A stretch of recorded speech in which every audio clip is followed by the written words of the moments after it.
So my name is Zara Nanu. I'm CEO and founder of a company called Gapsquare. We develop software to help large businesses address pay fairness, close the gender pay gap, and address any issues related to pay so that they can create a more fair future for their employees and the future workforce.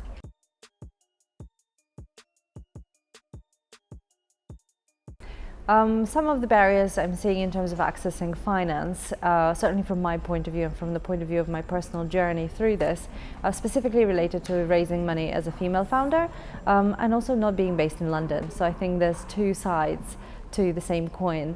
As much as we love the thriving ecosystem and the tech that's happening in Bristol, it's still, a lot of the money is still in London, and we still have to travel to London so that we can have access to it.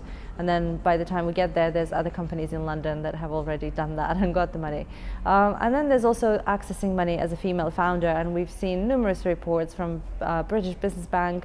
The Atomico report on the state of European tech that was released a few weeks ago actually highlighted how very little funding goes to female founders across Europe.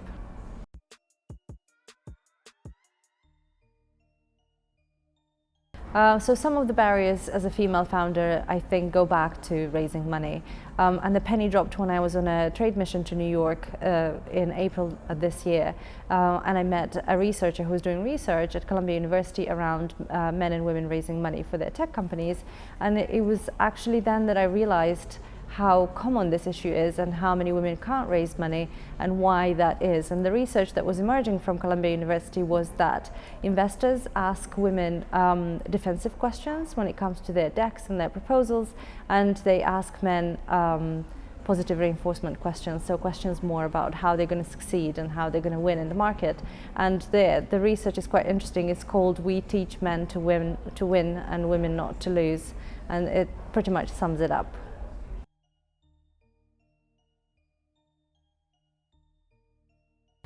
So as a founder, over the past 4 years, I know that most of the funding that has been made available in Bristol has actually come either from London or from Europe or even the US. So that really paints the picture of how difficult it is to raise money if you're in the west of England, although we have a thriving ecosystem, a lot of innovation, a lot of tech companies that would benefit a lot from the money, and it would be good to see more progress made in this space.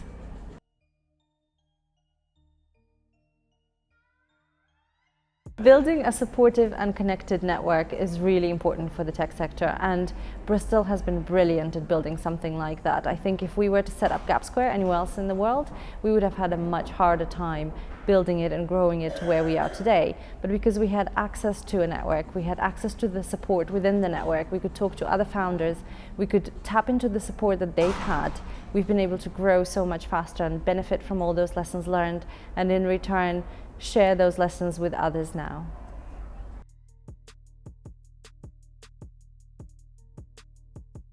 So one piece of advice, I think it's the one that I've started out with and I keep on forgetting it, and it's good to even remind myself about it, is go big or go home. It's either you give it your all and you go for the biggest clients and you go for your biggest customers, or it's just not worth doing it.